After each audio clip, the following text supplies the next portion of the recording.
تو انہوں نے کیوں ایک ذیلی کمیٹی بنائی اور کمیٹی کابینہ کی بھی نہیں بنائی, انہوں نے اپنے ماتحت افسران کے اوپر مشتمل ایک کمیٹی بنا دی, جو میں سمجھتا ہوں یہ کام کرنے کی مجال ہے ہی نہیں. دوسری چیز یہ کہتے ہیں کہ جی ابھی تک ریٹن آرڈر سپریم کورٹ کا چونکہ نہیں آیا 7 جنوری والا, اس لیے ہم نے ابھی تک ان کا نام نہیں ہٹایا.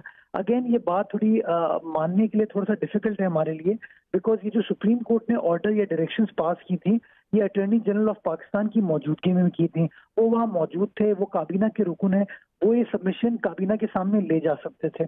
مجھے ایسا لگتا ہے پاکستان پیپلز پارٹی کا موقف ہے کہ جس طریقے سے ایک جانبدارانہ طریقے کے ساتھ اس وفاقی حکومت نے پاکستان پیپلز پارٹی کی لیڈرشپ کا نام ECL میں ڈالا تھا, ابھی بھی یہ تاخیری حربے استعمال کریں تاکہ یہ اسی طریقے سے پاکستان پیپلز اچھا مرتضیٰ صاحب, پیپلز پارٹی یہ مطالبہ کر رہی ہے کہ علیمہ خان کا نام ECL میں ڈالا جائے. PTI کا یہ کہنا ہے کہ وہ تو کبھی پبلک آفس ہولڈر رہی نہیں ہیں, وہ نہ کبھی وہ حکومت میں رہی ہیں, بات تو ان کی بھی ٹھیک ہے, پھر کیوں آپ بضد ہے کہ ان کا نام ECL میں ڈالا جائے؟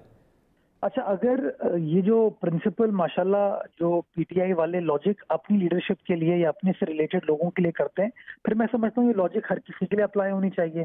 تو مجھے بتائیے جو انہوں نے پورا میاں نواز شریف کا کیس لڑا تھا, وہ کیس کیا تھا؟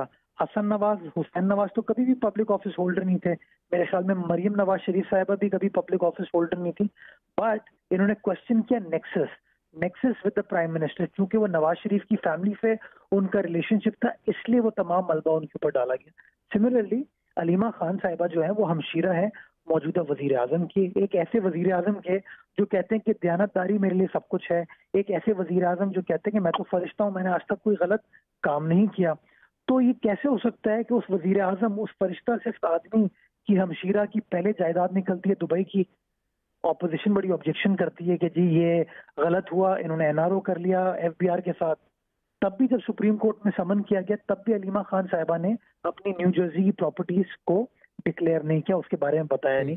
تو یہ شو کرتا ہے کہ کوئی نہ کوئی ایسی چیز ہے جس کو چھپانے کی کوشش کی جا رہی ہے.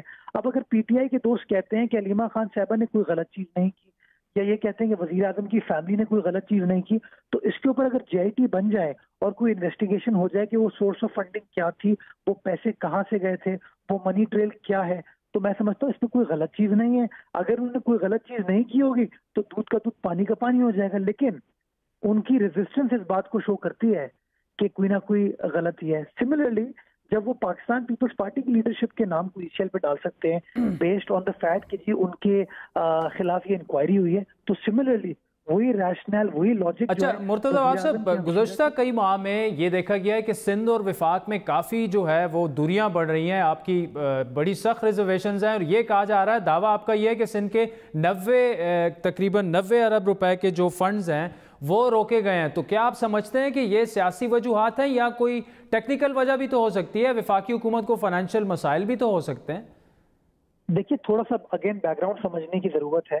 جب یہ PTI کی گورنمنٹ آئی تھی تو چیئرمین پاکستان پیپلز پارٹی بلاول بھٹو صاحب بھی اور فارمر پریزیڈنٹ آصف علی زرداری صاحب نے بھی فلور آف دا ہاؤس پہ PTI گورنمنٹ کو یہ پیشکش کی کہ پاکستان کو جو مسائل درپیش ہیں ان سے نکالنے کے لیے ہمیں کنسنسس بلڈ کرنے کی ضرورت ہوگی, ہمیں سیاسی ہم آہنگی کی ضرورت ہوگی. آپ آگے بڑھیے, ہم آپ کا ساتھ دیں گے, ہم آپ کو سپورٹ کریں گے جہاں جہاں آپ کو ہماری ضرورت ہوگی, ایشو ٹو ایشو بیسس کے اوپر. بٹ ہماری اس آفر کو انہوں نے نہیں مانا. اس کے برعکس آپ نے دیکھا کہ صوبہ سندھ میں ہماری حکومت ہے تو ایک طرف ہمارے چیف منسٹر کا نام, ہمارے وزراء کا نام آپ ایگزٹ کنٹرول لسٹ میں ڈالتے ہیں, کوئی اپرچونٹی آف ہیئرنگ ہمارے لیڈرشپ کو نہیں ملتی, بٹ ان کا نام ECL پہ ڈال دیا جاتا ہے. ہم اپنا ریفارم ایجنڈا, ہم اپنے ڈیولپمنٹ ایجنڈا کو کمپلیٹ کرنا چاہتے ہیں تو ہمیں پتہ چلتا ہے کہ جی وفاق سے جو فیڈرل ٹرانسفر صوبے کو آتے ہیں وہ تقریباً 90 ارب روپے ہیں جو پچھلے 4.5 ماہ میں ابھی تک وفاقی حکومت نے ہم کو نہیں دیے. ہم کوئی ناجائز ڈیمانڈ نہیں کر رہے, یہ جائز کانسٹیٹیوشنل ڈیمانڈ ہے. یہ وفاقی حکومت ایک طرف کہتی ہے کہ جی ہم نے اپنے ٹیکس کے ٹارگٹ میٹ کر لیے, یہ کہتی ہے ہم نے تمام اسٹرکچرل چینجز کر لیے ہیں, یہ کہہ رہے ہیں کہ زیادہ لوگوں نے اس سال ٹیکس پے کیا ہے. تو ایسا کیوں ہے پھر کہ وہ کہتے ہیں ہمارے پاس فائنینشیل اسٹرینتھ نہیں ہے کہ ہم صوبہ سندھ کی عوام کو, صوبہ سندھ کی کانسٹیٹیوشنل گورنمنٹ کو جس کا جائز آئینی حق ہے وہ دے سکیں. صرف یہاں تک یہ محدود نہیں رہتا, آپ گیس کے سلسلے میں دیکھ رہے ہیں کہ آئین پاکستان کہتا ہے کہ جس صوبے میں گیس دریافت ہوگی اس صوبے کی عوام کا پہلا حق ہوگا. صوبہ سندھ پاکستان کی 70% گیس پروڈیوس کرتا ہے, لیکن اس کے باوجود آپ کو صوبہ سندھ کے اندر گیس کی. اچھا مرتضیٰ صاحب, آج آپ کی پارٹی کے کچھ رہنماؤں نے یہ کہا کہ جی کچھ وفاقی وزراء کے داخلے پر آپ لوگ پابندی بھی لگا سکتے ہیں سندھ میں. اب ایسے بیانات کا مطلب پیپلز پارٹی کو تو ایسے بیانات سے اجتناب کرنے والی جماعت سمجھا جاتا ہے. آپ تو پی ٹی آئی کے رہنماؤں پر اسی وجہ سے وفاقی وزراء پر تنقید کرتے رہے ہیں کہ یہ جو بیانات دیتے ہیں, تو اس طرح کے بیانات سے تو صوبوں اور وفاق میں معاملات مزید بڑھیں گے. اور دوسرا, کس قانون کے تحت ان کے نام جو ہے وہ آپ ایسے اس میں ان پر پابندی لگائیں گے سندھ میں داخلے پر؟ دیکھیں میں سمجھتا ہوں کہ جس طریقے سے پی ٹی آئی کے کچھ وزراء, پی ٹی آئی کے کچھ دوست ٹی وی پر آ کے, پریس میں آ کے پاکستان پیپلز پارٹی کی لیڈرشپ کے خلاف بیان بازی کرتے ہیں, وہ بھی کوئی اچھی چیز نہیں ہے. میں سمجھتا ہوں تالی دونوں ہاتھوں سے بچتی ہے. اگر تحریک انصاف کے وزراء کا, وفاقی حکومت کا پاکستان پیپلز پارٹی کے لوگوں کے ساتھ اس طرح کا غیر قانونی, غیر اخلاقی رویہ ہوگا, تو ہم بھی حق بجانب ہیں کہ ہم ریئیکٹ کر سکیں. یہ بھی ہمارا آئینی کانسٹیٹیوشنل رائٹ ہے. لیکن میں اس بات کی آپ کو یقین دہانی کراتا ہوں کہ جو بھی صوبہ سندھ کی حکومت کرے گی وہ آئینی پیرامیٹرز کے تحت کرے گی, وہ قانون کے تحت کرے گی. ہم کوئی ماورائے قانون کام نہیں کریں گے. جو بھی کریں گے پاکستان کے آئین و قانون کے مطابق جو ہماری رائٹس ہیں اور جو ہمارے پاس فورمز ہیں ان چیزوں کو ایجیٹیٹ کرنے کے لیے جو بھی کریں گے آئین و قانون کے دائرے میں رہ کر کریں گے. مرتضی وہاب صاحب, مشیر اطلاعات سندھ, ہمارے ساتھ تھے. ناظرین, وقت ہوئے چاہتا ہے ایک بریک کا, جس کے بعد صداقت عباسی صاحب ہمیں جوائن کریں گے. ہمارے ساتھ رہیے گا.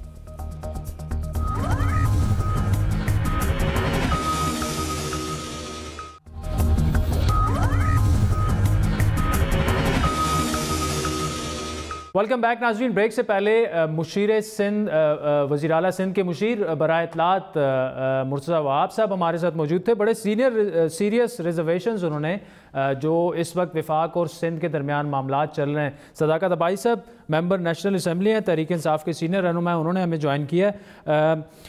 عباسی صاحب, بڑے سیریس اس وقت جو معاملات چل رہے ہیں وفاق اور سندھ کے درمیان, اور بالکل وہ ٹکراؤ جیسی ایک صورتحال پیدا ہو رہی ہے, اور اس میں ایک بڑا کردار جو ہے وہ ان کی طرف سے بھی بیانات آتے ہیں, لیکن جس طرح کے بیانات وفاقی وزراء دیتے ہیں یہاں سے, اس پر وہ پھر ریئیکٹ کرتے ہیں. تو تھوڑا سا تو آپ کیبنٹ میں جو ممبران ہیں ان کو بتا دیں کہ یار تھوڑا سا ہاتھ ہولا رکھیں, چھوٹا صوبہ ہے سندھ میں, ان کی حکومت ہے. نہیں, صوبہ تو ہمارا بھی ہے, کوئی ان کا تو نہیں ہے. ان کی حکومت تو کیا ہوا, ہم اپوزیشن ہے, اور کیا ہاتھ ہولا رکھیں. انہوں نے ہاتھ ہولا رکھا ہے قوم پہ.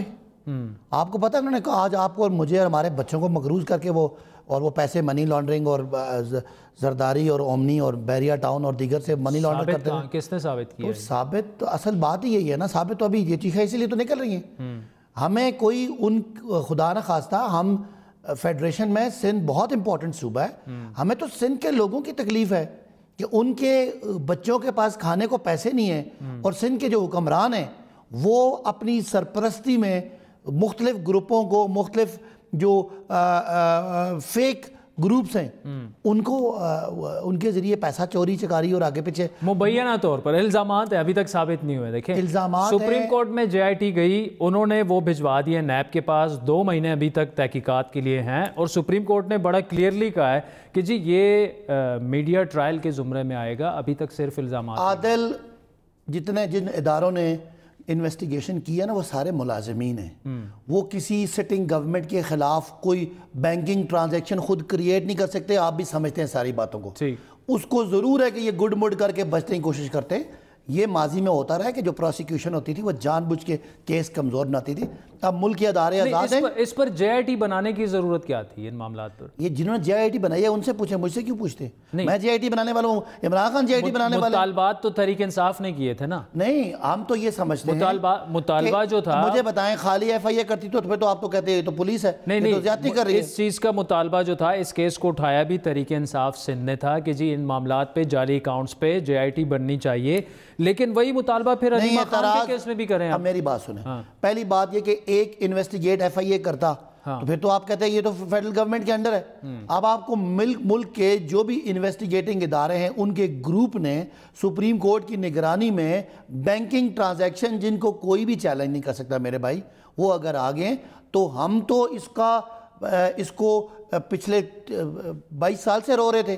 ہمیں تو پتہ ہے لیکن آپ والی بات ہے مسئلہ کیا ہے، المیہ یہ ہے کہ اس کو ثابت نہیں کر سکتے. کیوں نہیں کر سکے؟ اس سے پہلے کہ یہ لوگ سارے ملے ہوئے تھے، ان کا چارٹر آف کرپشن ہوا تھا. ایک چیز پہ میں اور آپ دونوں ایگری کر رہے ہیں، وہ یہ کہ ابھی تک یہ چیزیں ثابت نہیں ہوئیں، ٹھیک ہے، لیکن وہ سوال یہ اٹھا رہے ہیں کہ جی پھر علیمہ خان کی جو پراپرٹی کہیں بھی نکل آتی ہے، جو اب کل جو نکلی ہے سامنے آئی ہے، وہ بھی ابھی ثابت نہیں ہوئی، لیکن اس پہ بھی جے آئی ٹی بنائیں، ان سے بھی منی ٹریل مانگیں، ان سے بھی رسیدیں مانگیں. دیکھیں جے آئی ٹی بنتی ہے تو بن جائے، ہمیں کوئی اعتراض نہیں. دیکھیں انصاف کے تقاضے ہوتے ہیں، اس طرح نہیں ہوتا کہ عادل انصاف چونکہ پیپلز پارٹی کا کرپشن کرتے رہے اور نون والے، تو ان کی کرپشن کو ان کو راضی کرنے کے لیے 2 بندے یہاں سے پکڑ کے اندر کر دیے جائیں.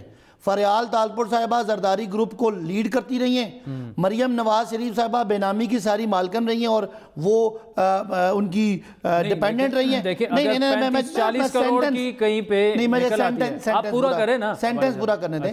اس لیے علیمہ خان چونکہ عمران کی بہن ہے تو بیلنس 2 وہاں سے 2 وہاں سے 2 یہاں سے، انصاف ہو گیا. یہ نہیں ہوتا، ایک قتل کے کیس میں 4 ملزم ہوتے ہیں، ایک کو پھانسی ہوتی ہے، ایک کو سزائے موت ہوتی ہے. اس وجہ سے پکڑا گیا کہ وہ نواز شریف صاحب کے جو تھے بیٹے نواز شریف صاحب وہ بھی پبلک آفس ہولڈر تو نہیں تھے. نواز شریف صاحب خود پبلک آفس ہولڈر تھے اور ان کے بچوں کے نام بلینز کی پراپرٹی تھی جب وہ چھوٹی عمر کے تھے، جو اپنے کوئی انڈیپینڈنٹ سورس نہیں بتا سکے. پرائم منسٹر ہے، ان کی بہن کے نام اگر 35-40 کروڑ بھی بلینز ہی ہوئے نا سر. اگر عمران خان کی اور ان کی بہن کی کوئی کامن بزنس ہے، کوئی ٹرانزیکشن آ رہی ہیں، کوئی منافع جس طرح نواز شریف کو بچوں کے آ رہے ہیں، نواز شریف کو فیک اکاؤنٹس میں ان کے بچوں کی تنخواہیں آ رہی ہیں، پھر آپ الیج کر سکتے ہیں.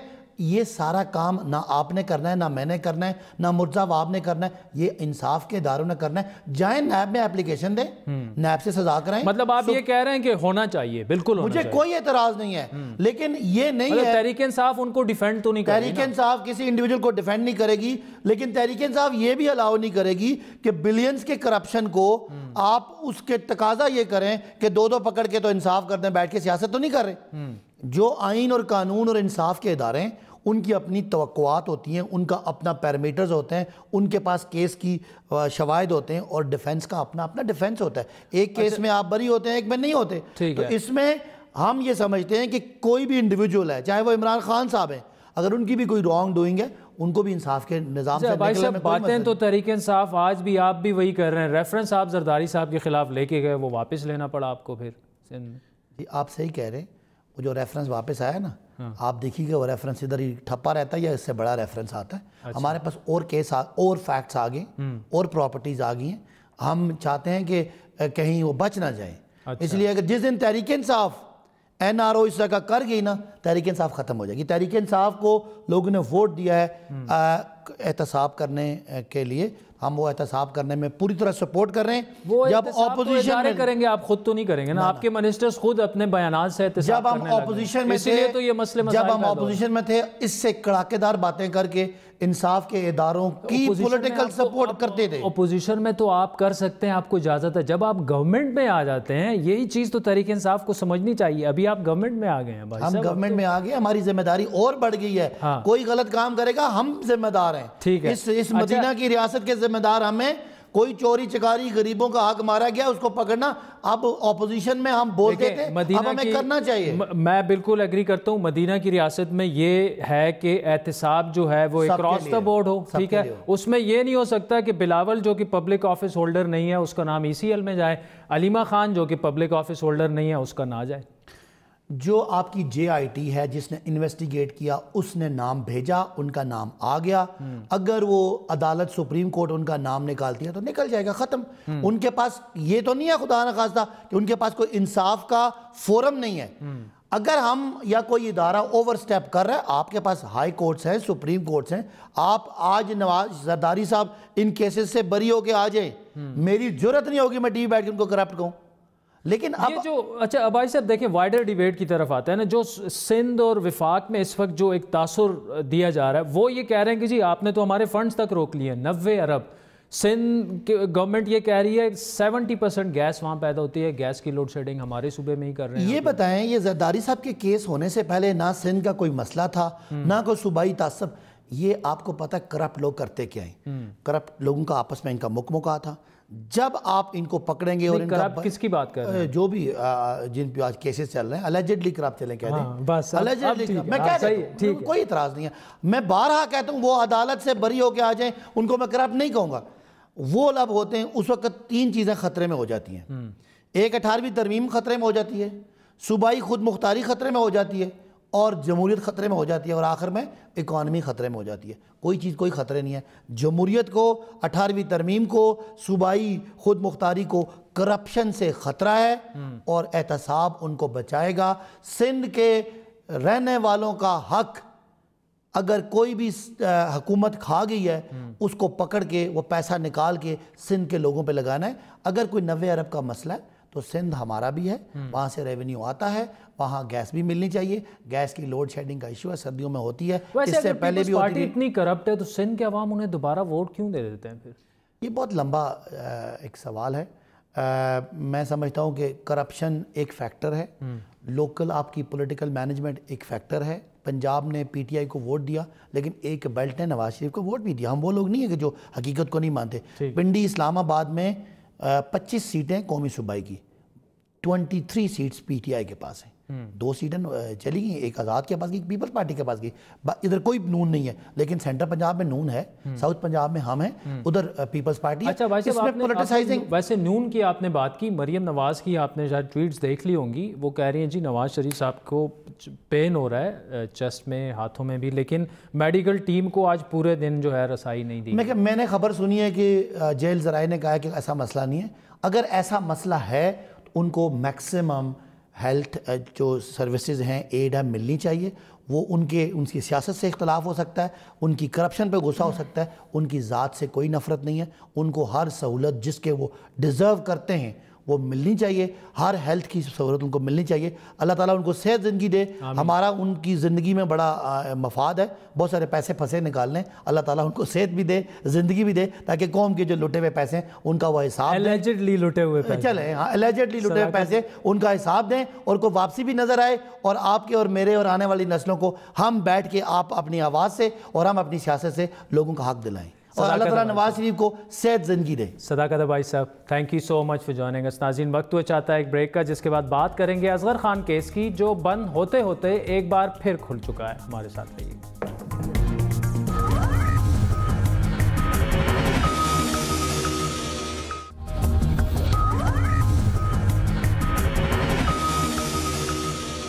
ویلکم بیک ناظرین. پاکستانی سیاسی تاریخ میں انتہائی اہمیت کا حامل اصغر خان کیس بند نہیں ہوگا. سپریم کورٹ نے فیصلہ تو کر لیا, لیکن کیا کارروائی ہونی ہے, کس کے خلاف ہوگی, یہ اب تک واضح نہیں ہو پا رہا. یہ کیس 1996 میں تحریک استقلال کے سربراہ air marshal retired Asghar Khan مرحوم نے دائر کیا, اور انہی کے نام سے یہ کیس مشہور بھی ہوا بعد میں. اس کیس میں الزام یہ ہے کہ 1990 کے انتخابات میں خفیہ ایجنسیوں کی جانب سے بے نظیر بھٹو کی شکست یقینی بنانے کے لیے اہم سیاستدانوں بشمول سابق وزیر اعظم نواز شریف میں پیسے تقسیم کیے گئے. 16 برس کے طویل عرصے کے بعد 2012 میں سپریم کورٹ نے فیصلہ سناتے ہوئے سابق آرمی چیف مرزا اسلم بیگ اور اس کے علاوہ ISI کے اس وقت کے چیف اسد درانی پر ذمہ داری عائد کرتے ہوئے FIA کو سیاستدانوں کے خلاف تحقیقات کا حکم جو تھا وہ انہوں نے دیا. لیکن پھر FIA کی جانب سے سپریم کورٹ میں سفارش کی گئی کہ شواہد کی عدم موجودگی میں اس کیس کو بند کر دیا جائے. آج کیس کی سماعت کے دوران چیف جسٹس نے ریمارکس دیے کہ FIA نے فائل بند کرنے کی استدعا کی ہے, لیکن ہم کیسے عدالتی حکم کو ختم کر دیں. چیف جسٹس نے ریمارکس دیے کہ اصغر خان نے اتنی بڑی کوشش کی, لیکن جب عمل درآمد کا وقت آیا تو FIA نے ہاتھ کھڑے کر دیے. ہم اصغر خان کی کوششیں رائیگان نہیں جانے دیں گے, اس کیس کی مزید تحقیقات کرائیں گے, یہ کہنا تھا چیف جسٹس آف پاکستان کا. ثاقب نثار صاحب نے ریمارکس دیے کہ ہم کابینہ سے بھی جواب مانگیں گے, کیونکہ کچھ افراد کے مقدمات کابینہ کو دیے گئے تھے. اہم بات یہ ہے کہ وفاقی حکومت بھی یہ واضح کر چکی ہے کہ وہ اصغر خان کیس کو بند کرنے کے حق میں نہیں. وہ سمجھ رہے ہیں کہ اگر FIA نے آج یہ کہا ہے کہ اس کی پروسیکیوٹیبل ایویڈنس نہیں, یہ جواب مناسب نہیں. آپ کو جو انویسٹیگیشن اس کے اوپر مکمل جو ہے وہ ہونی چاہیے.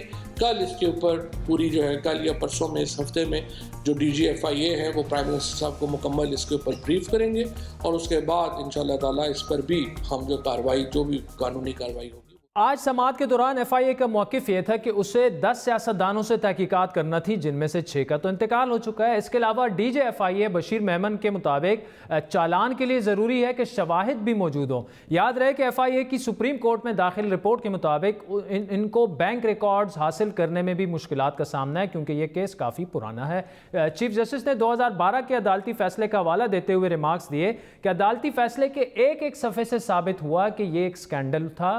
عدالت نے اظہر خان کے وکیل سلمان اکرم راجہ کو کیس میں معاون بناتے ہوئے ہدایت کی کہ کیس کو آگے بڑھانے میں عدالت کی مدد کی جائے، جنہوں نے سپریم کورٹ سے ایک تحقیقاتی ٹیم بنانے کی سفارش کی۔ چیف جسٹس نے ریمارکس دیتے ہوئے یہ بتایا کہ فیصلہ آ چکا ہے، لیکن اس پر عمل درآمد کے وقت ایسا کیوں ہو رہا ہے، جس پر سلمان اکرم راجہ نے سابق I S I chief Asad Durrani کی جانب سے عدالت میں جمع کرائے گئے بیان حلفی کا حوالہ دیتے ہوئے کہا کہ ایسا نہیں ہونا چاہیے، جبکہ ایک شخص کہہ رہا ہے کہ ہاں میں نے رقم تقسیم کی۔ چیف جسٹس نے ریمارکس دیے کہ اس کے بعد پھر کیا رہ جاتا ہے؟ اگر ایف آئی اے کے پاس اختیارات نہیں تو دوسرے ادارے سے تحقیقات کرا لیتے ہیں۔ چیف جسٹس کا کہنا تھا کہ اظہر خان کیس میں فوجیوں کا ٹرائل ملٹری کورٹ میں ہو رہا ہے، جبکہ سول افراد کے خلاف الگ ٹرائل میں ہو رہا ہے۔ الگ الگ تحقیقات سے کیسے حتمی نتیجے تک پہنچیں گے؟ چیف جسٹس نے سوال کیا کہ ہمیں نہیں معلوم کہ ملٹری والے کیا کارروائی کر رہے ہیں، کیوں نہ ان سے بھی رپورٹ طلب کی جائے۔ سماعت کے آخر میں سپریم کورٹ نے سیکرٹری دفاع کو نوٹس جاری کرتے ہوئے ہدایت کی کہ تحقیقات کے بارے میں عدالت کو آگاہ کیا جائے۔ اس کیس کے فیصلے پر عمل درآمد میں کیا مشکلات ہو سکتی ہیں، اور کیا اتنے عرصے بعد یہ شواہد تلاش کرنا واقعی ایک مشکل کام ہے؟ بات کریں گے۔ سینئر صحافی اور تجزیہ کار سلیم بخاری صاحب ہمارے ساتھ موجود ہیں۔ اس کے علاوہ پاکستان بار کونسل کے نائب صدر کامران مرتضیٰ صاحب بھی ہمیں جوائن کریں گے۔ سلیم بخاری صاحب، پہلے آپ کی طرف آتے ہیں۔ یہ کیس بڑا پرانا کیس ہے، اس کی پولیٹیکل امپلیکیشنز بھی ہیں، لیکن یہ کہا جاتا ہے کہ اس کیس پر اگر عمل درآمد ہو جائے تو پاکستانی تاریخ میں، شاید سیاسی تاریخ میں، ایک ایسا باب بند ہو جائے گا جو بار بار جس سے کنٹروورسیز ڈیولپ ہوتی ہیں۔ آپ کیا سمجھتے ہیں کہ کیا موجودہ حکومت جو یہ کہہ چکی ہے کہ یہ کیس ہم بند نہیں کریں گے، فیصلے پر عمل درآمد ہوگا، کیا اس پر عمل درآمد میں کامیاب ہوں گے یہ لوگ؟ بہت شکریہ آپ کا، آپ نے مجھے اپنے پروگرام میں مدعو کیا ہے، اور بہت ہی اہم موضوع جو ہے وہ آپ نے چھیڑا ہوا ہے۔ ایک تو یہ کہ آپ نے اپنی گفتگو میں بہت کچھ کہہ دیا ہے، بہت کم گنجائش میرے لیے رہی ہے کہنے کے لیے، لیکن جو 2-3 باتیں میں عرض کرنا چاہتا ہوں وہ انتہائی اہمیت کی حامل ہے۔ پہلی بات تو یہ ہے کہ جب کبھی ان پیسوں کی تقسیم کا تذکرہ چھڑے گا تو ایک آئی جی آئی تنظیم بنی تھی جس کے نواز شریف صاحب سربراہ رہے اور بعد میں اقتدار میں بھی اسی سیڑھی کے ذریعے پہنچے تھے، تو یہ ڈھونڈنا پڑے گا کہ یہ آئی جی آئی کس نے بنائی تھی، اور جب ہم اس طرف جاتے ہیں تو پھر اس میں کچھ پردہ نشینوں کے بھی نام آتے ہیں، اور یہی وجہ ہے کہ آج تک اس کیس کے اوپر نہ کوئی پیش رفت ہوئی ہے، اور میں آپ کو وثوق سے کہہ سکتا ہوں، خدا کرے کہ میں غلط ثابت ہو جاؤں، نہ اس کے اوپر کوئی پیش رفت ہونی ہے۔ وجوہات اس کی بہت obvious ہیں، اس لیے کہ جب آئی جی آئی بنانے کی بات آئے گی تو اس وقت کی فوجی قیادت سامنے آ جائے گی۔ جب ان ایفیڈیوٹ کے اوپر آپ لے کے چلیں گے تو جتنا مجرم لینے والا ہے اتنے ہی مجرم دینے والے بھی ہیں۔ کیا حالات تھے کہ آئی جی آئی بنانی پڑی، کیا حالات تھے کہ پھر پیسے تقسیم کرنے پڑے، کیا آبجیکٹو تھا؟ دوسری بات یہ ہے کہ جنہوں نے آئی جی آئی بنائی تھی وہ چھاتی ٹھونک ٹھونک کے کہتے رہے ہیں کہ ہم نے بنائی ہے، کر لے ہمارا جو کرنا ہے، بلائیں ہمیں کورٹ میں، چاہے وہ اسلم بیگ صاحب تھے، چاہے مرحوم جنرل حمید گل تھے، یہ ساری باتیں آپ کے سامنے ہیں۔ اب دیکھیے کئی ادوار اس کے بعد آئے، لیکن یہ مسئلہ کسی نے چھیڑ کے نہیں دیا۔ آخر اس کی کوئی وجہ تو ہونی چاہیے۔ جس نے کیس دائر کیا وہ سابق ایئر چیف تھے، جس نے ایفیڈیوٹ دیا وہ جنرل دورانی تھے جو آئی ایس آئی کے چیف تھے، جن کے خلاف ہوا وہ اسلم بیگ صاحب ہیں جو چیف آف آرمی سٹاف تھے، اور پھر آپ توقع لگا کے بیٹھے ہیں کہ اس کے اوپر کوئی پیش رفت بھی ہوگی، تو اس سادگی پہ کون نہ مر جائے ہے خدا۔ ٹھیک ہے، سلیم بخاری صاحب آپ کی طرف آتے ہیں۔ کامران مرتضیٰ صاحب نے ہمیں جوائن کیا۔ کامران مرتضیٰ صاحب، بڑا یہ ایک تاریخی اہم کیس ہے، پرانا کیس بھی ہے، لیکن ایف آئی اے اس وقت ان کا جو موقف ہے وہ یہ کہہ رہے ہیں کہ جی اس کیس میں شواہد ڈھونڈنا جو ہے وہ بڑا مشکل ہے۔ کیا آپ سمجھتے ہیں کہ قانونی طور پر اس کیس کے فیصلے پر عمل درآمد کرنا واقعی یہ پرانی بات تو ہے، 1990 سے اگر حساب لگا لیا جائے تقریباً اس کے 28 سال ہو چکے ہیں، اور ایف آئی اے یہ بھی کہہ رہی ہے کہ جی ہمیں بینکنگ ٹرانزیکشن ٹریس کرنے میں بھی بڑا مسئلہ پیش آ رہا ہے۔ لیکن آپ سے سننا چاہیں گے کہ کیا آپ سمجھتے ہیں قانونی طور پر جو فیصلہ آیا عدالت کا اس پر عمل درآمد ہو سکتا ہے؟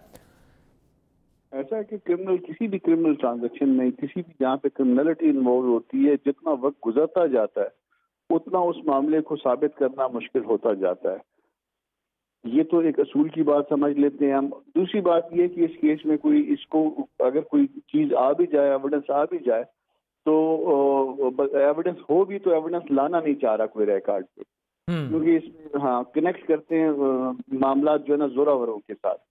جب معاملات زوراوروں کے ساتھ جب کنیکٹ ہو رہے ہوں تو پھر اس کنیکشن کو جو ہے نا وہ درمیان میں توڑ دیا جائے گا، کہیں نہ کہیں پہ اس میں ایویڈنس چھپائی جائے گی یا ریکارڈ پہ نہیں آنے دی جائے گی، تو الٹیمیٹلی جو ہے نا اب یہ فیس سیونگ ہو رہی ہے اس کیس میں۔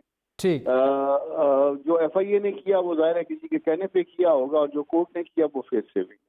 ٹھیک ہے، تو کامران مرتضیٰ صاحب اس کے باوجود بھی ٹھیک ہے کورٹ کا اپنا فیصلہ ہے اور آپ کے بقول وہ فیس سیونگ ہو سکتی ہے، لیکن چیف جسٹس صاحب بار بار ایمفسائز کر رہے ہیں کہ جی اس پر عمل درآمد ہونا چاہیے، لیکن جو آپ نے فرمایا کہ جی اس میں شواہد جو ہے ڈھونڈنا وہ مشکل بھی ہے، اور اگر شواہد ہوں بھی تو شاید ان کا ملنا جو ہے وہ مشکل ہے، لیکن فیس سیونگ کا پھر قانونی راستہ کیا ہوگا؟ یہ کیس تو آخر میں جائے گا پھر ختم ہی ہو جائے گا، پھر تو ایف آئی اے کی بات ہی اس پر عمل درآمد کرنا پڑے گا کورٹ کو۔ دیکھیے ایف آئی اے ہو یا کوئی اور ادارہ ہو، وہ اس کو اسی منطقی انجام تک لے کے جائے گا جس طرف اس نے جانا ہے۔ درمیان میں یا تو لوگ مر کھپ جائیں گے یا پھر جو ہے نا وہ اتنا وقت گزر جائے گا کہ باقی چیزیں بھی جو اگر موجود ہیں تو وہ بھی جو ہے نا وہ ڈسٹرائے ہو جائیں۔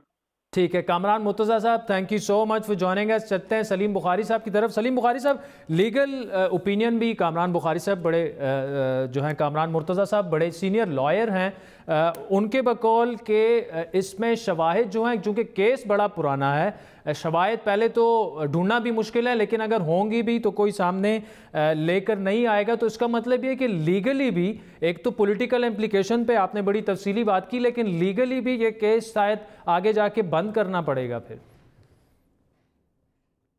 دیکھیے گزارش یہ ہے، جب ایک جنرل ایفیڈیوٹ لکھ کے دے دیتا ہے تو اس نے اپنا جرم تو ایک ادارے کے ریپرزنٹیٹیو کے طور پہ تسلیم کر لیا کہ یہ پیسے ہم نے تقسیم کروائے تھے۔ پیسے کہاں سے آئے، پیسے کیوں تقسیم کیے گئے، یہ سارا کچھ جو ہے وہ کورٹ کے ریکارڈ کے اوپر یا تو موجود ہوگا یا آ جائے گا ریکارڈ کے اوپر۔ ٹھیک، جیسا میں نے آپ سے کہا کہ اس میں کچھ پردہ نشینوں کے بھی نام آتے ہیں، یہی وجہ بنی ہے آج تک اس کے تاخیر ہونے کی، اور یہی وجہ بنے گی اس کے الٹیمیٹلی بغیر کسی نتیجے کے داخل دفتر ہونے کی۔ کیونکہ اگر اس کے اوپر فیصلہ ہو سکتا ہوتا یا فیصلہ کرنے کی نیت ہوتی تو اب تک اس کے اوپر فیصلہ ہو گیا ہوتا۔ اگر اس کے اندر فوج کے کچھ جنرلوں کا ملوث ہونا نہ سامنے آنے کا خدشہ ہوتا تو میرے خیال سے یہ کیس بہت دیر پہلے طے ہو گیا ہوتا۔ اس کو اٹھایا بھی دوبارہ اس لیے گیا تھا، اور خاص طور پر تحریک انصاف نے اٹھایا تھا، ان کا خیال یہ تھا کہ اس کے اٹھانے سے صرف نواز شریف صاحب جو ہے وہ امبیرس ہوں گے۔ اس کا ادراک بہت بعد میں ہوا کہ نہیں جناب، اس میں کچھ اور بھی بڑے اہم نام آئیں گے۔ اچھا بخاری صاحب، اس میں کیا آپ سمجھتے ہیں 1990 کی جو ہماری سیاسی جماعتیں تھیں یا اس وقت جتنی ہماری ڈیموکریسی سٹرینتھن تھی، اگر آج اس کو کمپیئر آج سے کیا جائے تو اس وقت جن سیاستدانوں نے جو مبینہ طور پر جو کردار ادا کیا ہے، کیا آپ سمجھتے ہیں کہ آج کے سیاستدان جو ہیں وہ والا کردار ادا کرنے سے کترائیں گے یا نہیں تیار ہوں گے؟ نہیں، میرے خیال سے ایسا نہیں ہے۔ میں ذرا شیخ رشید صاحب کو میں اکثر کوٹ کرتا نہیں ہوں، لیکن میں ایک جملہ ان سے مستعار لینا چاہتا ہوں۔ وہ یہ کہتے ہیں کہ جو سیاستدانوں کی لاٹ ہے، اس میں سے مجھے ڈھونڈ کے بتائیے کون ہے جو فوج کے گملے سے پیدا نہیں ہوا۔ یہ ان کا بہت ہی مشہور کوٹ ہے، اور اگر ایسا ہی ہے تو نہ گراؤنڈ ریالٹیز بدلی ہیں، نہ نیشنل انٹرسٹ بدلا ہے، نہ سیاستدان بدلے ہیں۔ آج بھی آپ کے اپنے علم میں ہے کہ کس کس قسم کی انگلیاں اٹھائی جاتی ہیں، چاہے وہ 2018 کا الیکشن ہو، چاہے وہ ان کی حکومت سازی ہو، ان سب کے حوالے سے کس طرف اشارہ کیا جاتا ہے وہ آپ بھی جانتے ہیں، میں بھی جانتا ہوں۔ میرے نہیں خیال کہ پاکستان کی سیاست، پاکستان کا سیاسی پس منظر، پاکستان کے سٹیک ہولڈرز، ان میں سے کچھ بھی بدلا ہے۔ سلیم بخاری صاحب، thank you so much for joining us your time. ناظرین، وقت ہوئے چاہتا ہے ایک بریک کا، جس کے بعد بات ہوگی ملک کی معیشت جو ہے وہ بدحال ہے یا نہیں ہے، تحریک انصاف کے دعوے ٹھیک ہیں یا نہیں ہے. عامر زیاد صاحب ہمیں جوائن کریں گے، ہمارے ساتھ رہیے گا.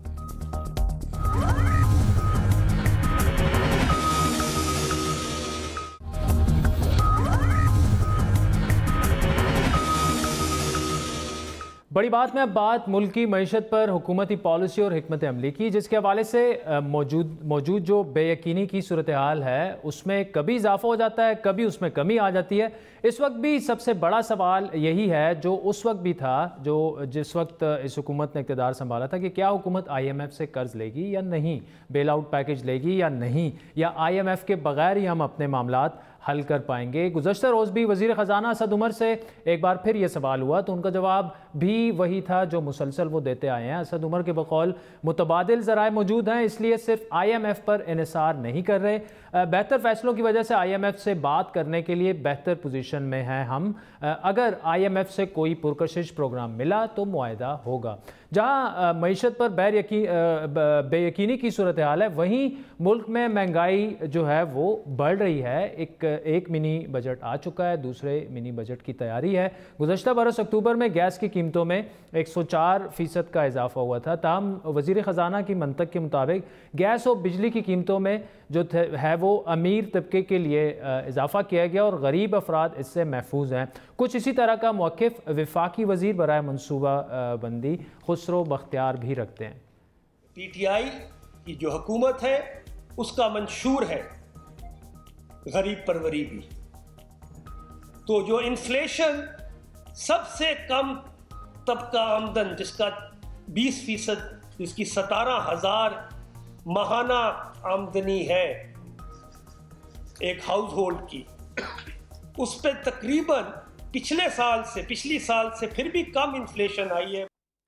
وفاقی وزراء کے ان دعووں کے برعکس معاشی اعداد و شمار کچھ اور بتا رہے ہیں. آج کے روز ملک بھر میں ادویات کی قیمتوں میں 90 سے 15% کا اضافہ کیا گیا. جان بچانے والی ادویات کی قیمتوں میں 9%، جبکہ باقی دیگر ادویات کی قیمتوں میں 15% تک جو ہے وہ اضافہ کیا گیا ہے.